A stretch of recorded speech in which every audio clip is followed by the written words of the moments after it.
Hello, I'm Draculia Drawsalot and welcome! This video is the introduction for my webcomic I've been cooking up called Circus in Wonderland. I will be referring to it as CIW interchangeably. CIW takes place in 2013 and it's a fantasy drama. It's inspired by Alice in Wonderland, Pokemon X and Y, and Epic of all things. With all of that out of the way, let's get started!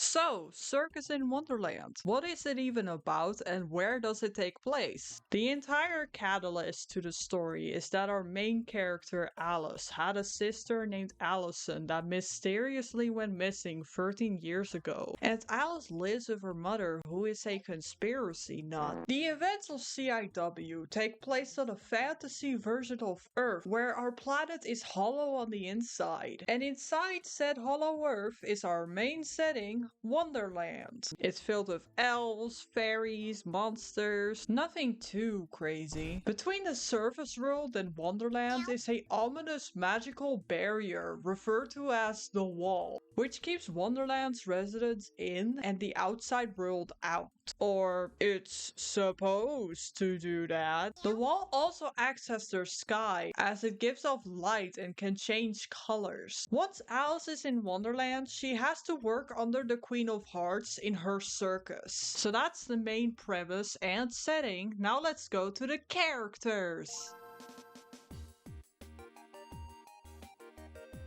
First up is the main protagonist of CIW, our local chubby otaku, Alice. Alice has a distinct curiosity to her, since she has an adventurous spirit and she gets distracted pretty easily. Alice is pretty sheltered, so her world revolves around manga, anime, and video games. Alice doesn't really understand social cues or how people are feeling, so she will randomly ask very personal questions. Since I know people will ask, her favorite video game is We Love Katamari, and her favorite character is a manga and anime magical girl I created just for her. Despite all of this geeking, her speaking patterns are very proper, because she was raised to be that way. Just not really how the cookie crumbled in the end. When Alice ends up in Wonderland, she's initially very excited about it. She slowly comes to realize Wonderland isn't what she was hoping for. And that's it for the main protagonist. Now let's get to the antagonist. The main antagonist of this story is none other than the Queen of Hearts herself, Signe. Signe is introduced as the ideal version of Alice. She's effortlessly compassionate, ambitious, and keeps things serious. But underneath her professional exterior lies an insane side of her. You see, Signe has a low temper and she is a visionary. She's obsessed with humans and beauty, and her goal will actively make the surface world miserable. But she's unaware of that. Signe is a fairy, the strongest and largest of her kind, with illusion-based magic unique to her. Her magic flows through her hair and changes colors based on her emotions. Despite being the Queen of Hearts, she struggles to keep friends due to her intense personality. Sure, citizens respect her, but they can't get close on a personal level. So the ones she's close with, her husband, her daughter, her best friend, and nobody else in particular, she's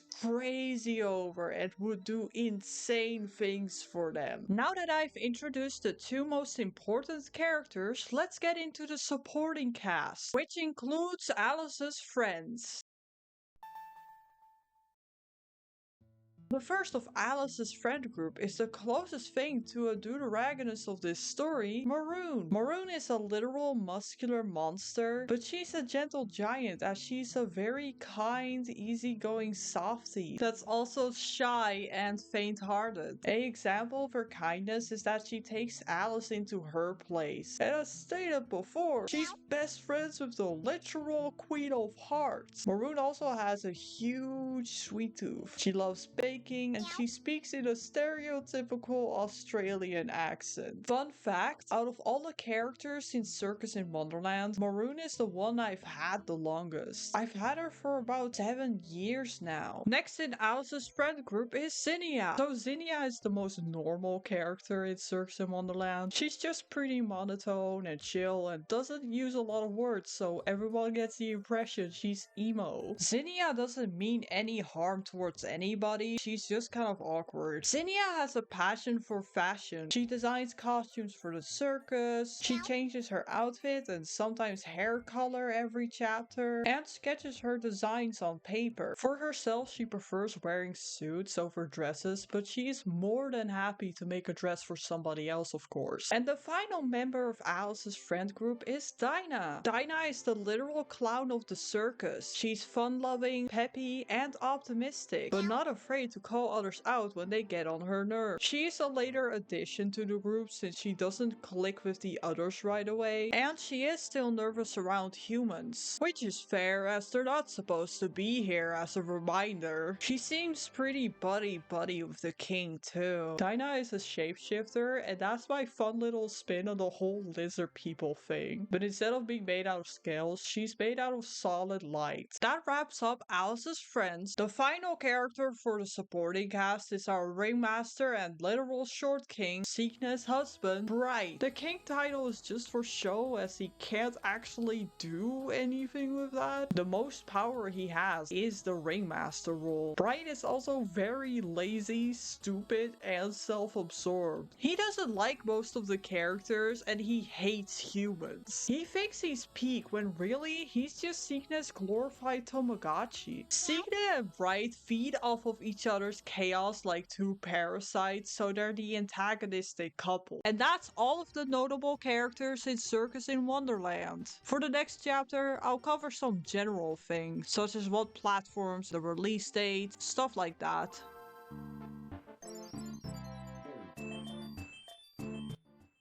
Release date. Based on how things are going right now, I'm hoping for a 2027 release date. How long is it? The comic is structured like a show, which means the chapter count will be low from 10 to 13 chapters, but the page count will be high with an average of 40 to 60 pages. What platforms will CIW be posted on? Chapter 1 and the prologue will be released together in bulk on Webtoon and Tapas. If possible, I'd also love it to give it its own website. How often will it update once it's out? I'm really hoping for 2 pages a week or 4 pages every 2 weeks. I will post an update on this for sure once I'm actually going to release it. So that was basically everything. Now the final thing is, what is next? Going forward, this channel will feature a lot of Circus in Wonderland content, mainly animatics. There will be other videos, but I'm keeping a surprise what that exactly is. I've also made a playlist dedicated to all the general Circus in Wonderland content, and if there is a comic dub, there will be a separate playlist with just those. And when chapter 1 finally is out, I'll make a proper announcement video or trailer for it. Like and subscribe if you want to follow the progress of this. Thank you for watching and thank you for all of the support. You guys are so nice. Bye!